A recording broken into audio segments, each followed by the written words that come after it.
Beda. Belajar dari Allah pasti beda. Tuhan Maha Hidup.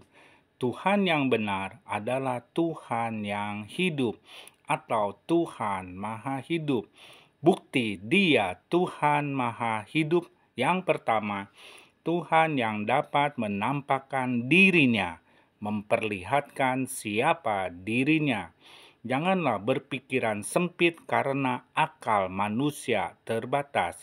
Jika setan dapat menampakkan diri dalam berbagai macam rupa, apakah Tuhan tidak dapat menampakkan dirinya sebagai Tuhan?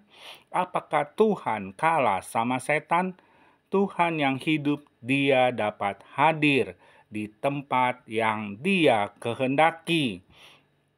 Yang kedua, Dia menampakkan dirinya dan menamakan dengan Allah Abraham, Allah Ishak, dan Allah Yakub. Yakub namanya diganti menjadi Israel. Dia Allah Israel. Artinya, Abraham, Ishak, Yakub pernah hidup dan mereka mati. Ayat ini membuktikan Dia Tuhan yang hidup. Namanya hidup kekal selama-lamanya. Dia Tuhan dari generasi ke generasi, turun-temurun, tidak berubah dahulu, sekarang, dan sampai selama-lamanya. Itulah Yesus Kristus Tuhan. Yang ketiga, janganlah berpatokan pada satu ayat saja dan membatasi Tuhan. Tuhan betul tidak bisa dilihat karena Dia roh. 2 Korintus 3 ayat 17. Dia terang yang tidak dapat dihampiri. 1 Timotius 6 ayat 16.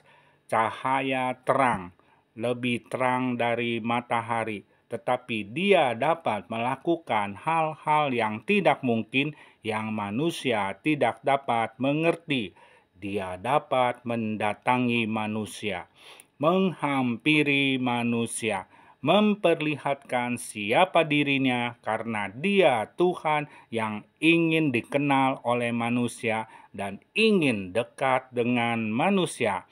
Yang keempat, Dia berfirman, dapat berbicara kepada manusia. Para nabi mendengar suara Tuhan. Di Alkitab tertulis, berfirmanlah Tuhan kepada Nuh, berfirmanlah Tuhan kepada Abraham, berfirmanlah Tuhan kepada Musa, dan seterusnya. Tuhan tidak berfirman kepada Yesus karena Yesus adalah firman. Dan Tuhan tidak berfirman kepada nabi palsu karena tidak diutus oleh Tuhan. Yang kelima, Dia menyertai umatnya sampai selama-lamanya. Bukti Tuhan Yesus hidup, Dia menyertai kami. Immanuel, Allah beserta kita. Dia hidup di dalam umatnya. Yang keenam, jika Yesus Tuhan, kok mati? Yesus sepenuhnya Tuhan dan sepenuhnya manusia. Tuhan yang adalah firman telah menjadi manusia. Tidak ada Tuhan yang mati. Yesus mati dalam keadaan sebagai manusia. Filipi 2 ayat 8. Dan dalam keadaan sebagai manusia, Ia telah merendahkan dirinya dan taat sampai mati, bahkan sampai mati di kayu salib.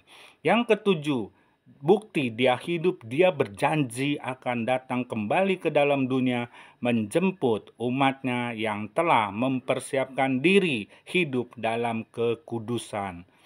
Bukti Dia Tuhan yang hidup, jika Yesus manusia biasa, Dia mati dan Dia tidak bangkit. Tetapi Roma 6 ayat 9, karena kita tahu bahwa Kristus sesudah Ia bangkit dari antara orang mati, tidak mati lagi. Maut tidak berkuasa lagi atas Dia. Itu bukti Dia hidup. Yang kedelapan, setiap hari Dia menyelamatkan manusia dan membuat banyak mujizat. Kuasa mujizat terjadi di dalam nama Yesus. Percayalah. Yang kesembilan, sebaliknya Tuhan yang mati adalah berhala yang bisu. Punya mata tidak bisa melihat, punya mulut tidak bisa bicara, punya telinga tidak bisa mendengar, tidak punya hati, tidak ada perasaannya, tidak ada kasihnya, tidak ada kepeduliannya, tidak dapat berbuat apa-apa.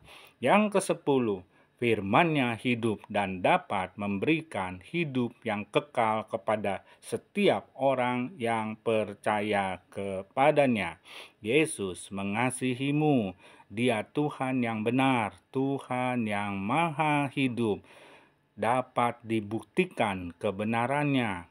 Percayalah, Dia Tuhan. Amin.